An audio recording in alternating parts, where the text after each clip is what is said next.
22 જાન્યુઆરીના રોજ અયોધ્યામાં રામ મંદિરના પ્રાણ પ્રતિષ્ઠા મહોત્સવ નિમિત્તે માણાવદરમાં શોભાયાત્રા દરમિયાન કોઈ અનિચ્છનીય બનાવ ન બને તે માટે પોલીસ દ્વારા ફૂટ પેટ્રોલિંગ કરવામાં આવ્યું હતું, જેમાં માણાવદર પીએસઆઈ બારોટ તેમજ વિશ્વ હિન્દુ પરિષદ અને બજરંગ દળના આગેવાનો દ્વારા આ શોભાયાત્રા રૂટનું નિરીક્ષણ કરવામાં આવ્યું હતું।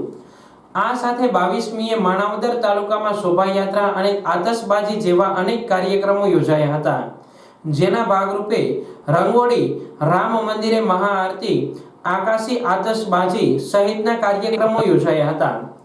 22 જાન્યુઆરીના શહેરમાં વિશાળ શોભાયાત્રા પણ નીકળતા દુકાને દુકાને ઝંડીઓનું પણ બજરંગ દળના કાર્યકરો દ્વારા વિતરણ કરવામાં આવ્યું હતું। માણાવદરના તમામ રોડ ઉપર રંગોળી કરવામાં આવી હતી। તમામ શેરી ગલીઓમાં શણગાર કરવામાં આવ્યો હતો।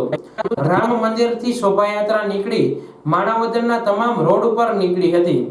બાળકો માટે પ્રશ્નોત્તરી સ્પર્ધાનું આયોજન કરાયું હતું, જેમાં શાળાના બાળકોએ ભાગ લીધો હતો।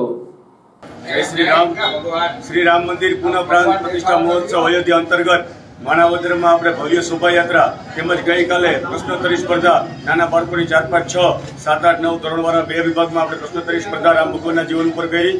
અત્યારે આપણે શોભાયાત્રા પૂર્ણ થયા બાદ દાંડિયા રાસ, આતશબાજી તેમજ મહાઆરતીનું આયોજન વિશ્વ હિન્દુ પરિષદ બજરંગ દળ દ્વારા માણાવદરમાં કરવામાં આવ્યું છે અને માણાવદરની ધર્મપ્રેમી જનતા ભવ્યથી ભવ્ય સંખ્યામાં અત્યારે આમાં જોડાય છે। જય શ્રી રામ।